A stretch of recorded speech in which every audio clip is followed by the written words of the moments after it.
లడ్డు అనగానే పాకం పట్టాలి, బూందీ కొట్టాలి, అబ్బో పెద్ద ప్రాసెస్ అనుకుంటాం కదా. అవేమీ అవసరం లేదండి.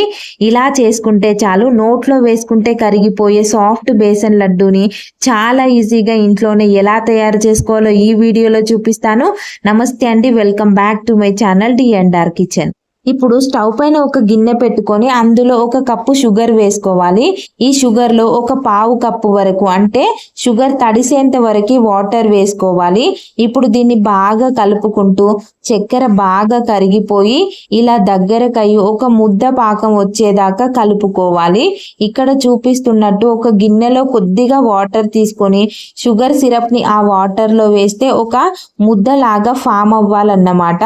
ఇది కొంచెం అటు ఇటు అయినా సరే ఏం ప్రాబ్లం అవ్వదు. దీన్ని ఇప్పుడు స్టవ్ ఆఫ్ చేసుకొని పక్కన తీసుకొని కలుపుకుంటూ ఉండాలి. ఇలా కలుపుతూ ఉంటే మళ్ళీ ఇది షుగర్ లాగా ఫామ్ అవుతుంది. ఇదంతా ఎందుకు, డైరెక్ట్ షుగరే వేయొచ్చుగా అని మాత్రం అనుకోకండి. దీన్ని ఇలా చేస్తేనే టేస్టీగా ఉంటుంది. అండ్ ఈ లడ్డూను ఇలాగే చేస్తారు. ఇప్పుడు షుగర్ని ఉండలేమీ లేకుండా బాగా కలుపుకోవాలి. అవసరమైతే ఒక పప్పు గుత్తితో దంచుకొని జల్లించుకొని పక్కన పెట్టుకోండి.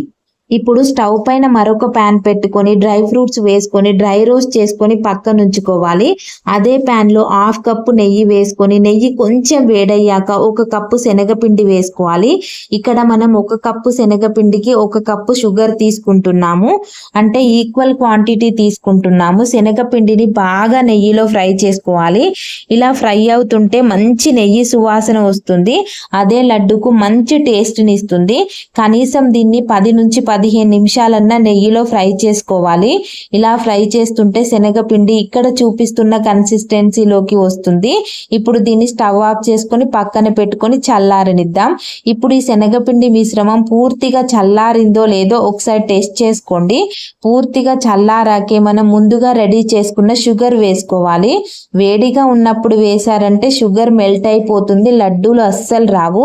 ఇప్పుడు ఇందులోనే కొద్దిగా డ్రై ఫ్రూట్స్, కొంచెం ఇలాచీ పౌడర్ కూడా వేసుకొని చేతితో బాగా ప్రెస్ చేసుకుంటూ కలుపుకోవాలి. ఇది మనకు లడ్డు చుట్టుకునే కన్సిస్టెన్సీలోకి రావాలన్నమాట.